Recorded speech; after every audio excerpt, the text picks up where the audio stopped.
안녕하십니까. 마이바시의 회계 이야기 마이바입니다. 우리가 그동안 기업의 사업보고서와 또는 회계와 관련된 부분을 살펴보았습니다. 즉 약간 지엽적인 기업 자체에 대해서 살펴보았죠. 오늘은 그 산업 분석하는 툴에 대해서 한번 살펴보려고 합니다. 5 포스 모델, 그 하버드 대학교 그 마이클 포터 교수님이 만든 그 모델인데, 물론 이 모델도 여러 가지 단점이 있습니다. 그렇지만은 우리가 어떤 베이스, 기본적인 베이스도 없는 상태에서 어떤 산업을 분석하는 것보다는 기본적인 베이스를 가지고, 단점이 있지만 기본적인 베이스를 가지고 거기서 추가적으로 보완을 시켜가면서 분석하는 거하고도 틀리거든요.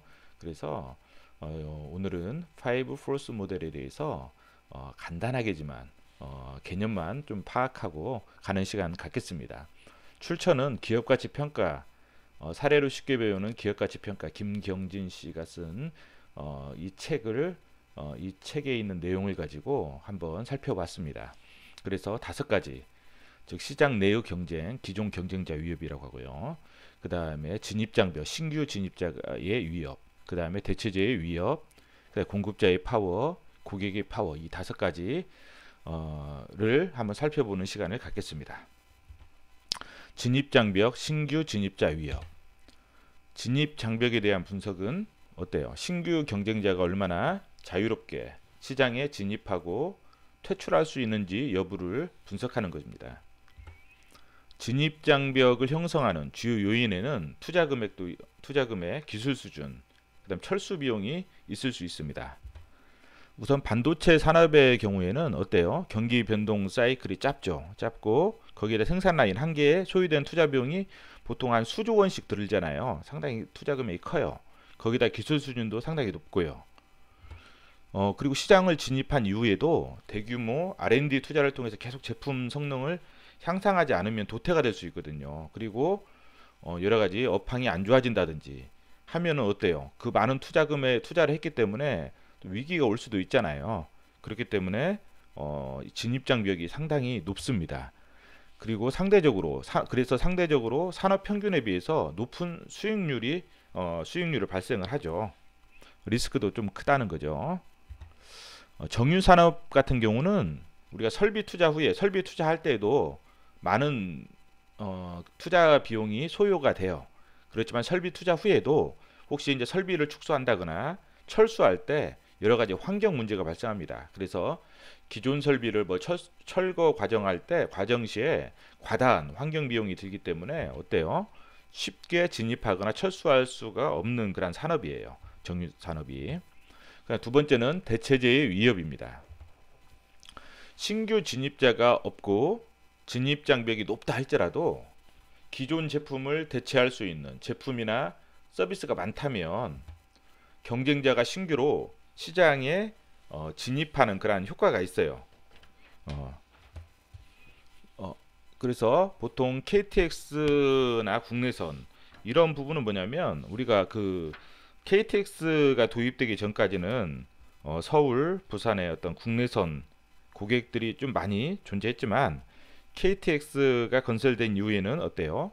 많은 소비자들이 서울, 부산의 국내선을 이용하는 대신에 KTX를 이용하게 되죠. 그래서 서울, 부산 간의 이동에 한해서는 철도와 항공기가 경쟁하는 그런 시장입니다. 시장에는 한 가지 제품과 서비스만 존재하는 것이 아니라 어떤 인간의 근원적인 욕구를 만족시켜주는 많은 대안들이 존재하기 때문에 이러한 대안들이 얼마나 많고 얼마나 쉽게 이용 가능한지에 따라서 대체제가 많이 존재하는지를 결정을 합니다. 화석연료의 대체제는 뭐예요?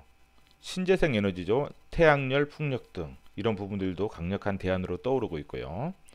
그리고 대체제를 좀 넓게 해석했으면 좋겠어요. 이왕이면 더 넓게, 그래야 산업 분석을 할 때 리스크가 줄어들죠. 대체제의 위협이 없는 산업은 강원랜드를 들 수 있죠. 내국인이 출입하는 유일한 카지노예요. 그렇죠? 카지노. 그래서 이 강원랜드는 뭐예요? 법에 의한 어떤 강제력이 있기 때문에 어때요?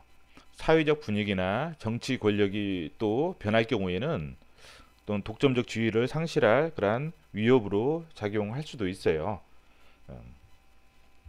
그다음 고객의 파워는 뭐냐면 고객이 기업의 제품과 서비스를 선택함에 있어서 파워가 얼마만큼 있느냐 이걸 보는 거예요. 대체제 경쟁제가 많을수록 어때요? 가격이나 다른 협상에서 고객에게 유리하게 작용이 될 수 있고, 그 반대의 경우에는 대체제나 경쟁제가 적을수록 어때요? 고객에게 불리할 그러한 확률이 높아지죠. 자동차 부품 업체 입장에서 본 고객의 파워를 한번 볼게요. 자동차 부품 업체 입장에서 본 고객은 누구일까요? 만약 국내에서는 거의 현기차, 현대 기아차의 점유율이 압도적이잖아요. 따라서 자동차 부품 업체 입장에서 현기차, 고객인 현기차는 엄청난 파워의 고객이죠. 그렇죠. 완성차 업체들은 어떤 공급망의 어떤 공급 단절을 위험을 최소화하기 위해서 한 개의 부품의 최소 두세 개 혹은 4개 이상의 부품 업체들에게서 공급을 받습니다. 그러므로 자동차 부품 기업들 입장에서는 주요 고객인 완성차 업체가 한 곳뿐이라면 매출이나 영업의 의존도가 심해서 어때요? 완성차 업체와의 어떤 판매 단가라든지 물량, 재고 관리 등 모든 면에서 불리함을 감수할 수밖에 없습니다. 공급자 파워는 이제 또 반대의 입장이죠.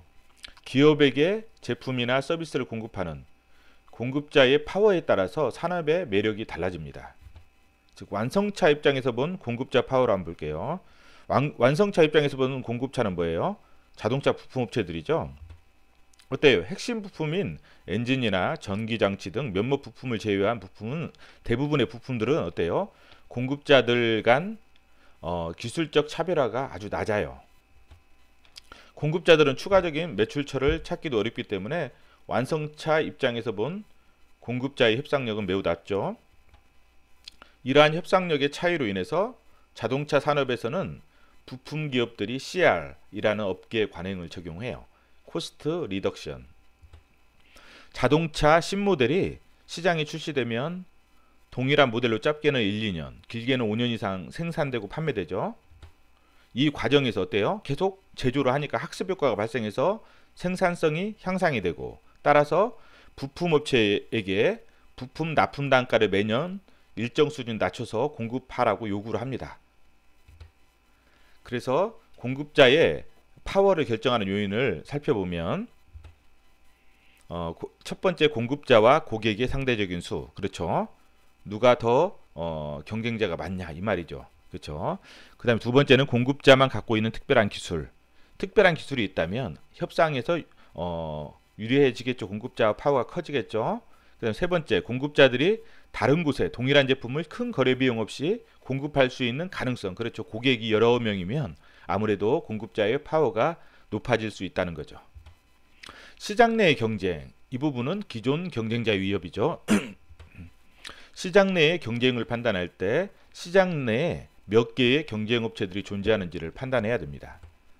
세 개의 기업이 있다. 저 ABC 세 개의 기업이 있는데 첫 번째는 점유율이 동일하다. 뭐 33, 33, 뭐 34 이런 식으로 점유율이 동일하다. 두 번째는 점유율이 A는 90, B는 5%, C는 5%일 때 이보다는 1의 경우가 경쟁이 치열하죠. 점유율이 동일할 때는 경쟁이 서로 박터지는 경쟁을 하죠. 시장 내의 경쟁을 평가할 때 단순하게 시장 내의 어떤 플레이어 숫자뿐만 아니라 각 플레이어들이 어느 정도 시장 점유율을 갖고 상호 경쟁하는지 살펴보아야 합니다. 다섯 번, 5 Force 모델의 장점과 한계점을 한번 살펴보겠습니다. 장점은 산업 분석이 상대적으로 용이하고 산업 자체에 갖는 매력을 쉽게 이해가 가능해요. 그렇지만 단점은 첫 번째, 산업 구조가 시간의 흐름에 따라 어떻게 변할지 모릅니다. 즉 가령 자동차 산업의 경우 완성체 업체와 부품 업체 간의 관계는 쉽게 알 수 있지만 5 Force 모델로 쉽게 알 수 있지만 자율주행차나 전기차 등장에 대해서는 분석하기 어렵습니다. 두 번째는 외부 변수인 기술이나 소비자의 취향 같은 사회, 문화적, 정치적인 변수들의 흐름을 알기 어려워요. 그래서 이제 보완책으로 나온 게 이제 뭐예요? 패스트 분석이라고. 어때요? P는 political 정치적인 거, 그 다음에 E는 economy 경제적인 거, S는 social 사회적인 거, T는 technical 어떤 기술적인 그런 분석이죠. 이 부분은 다음에 시간 될 때 한번 살펴보겠습니다. 오늘은 산업 분석의 툴 5 포스 모델에 대해서 한번 대략적으로나마 살펴봤습니다. 이상입니다.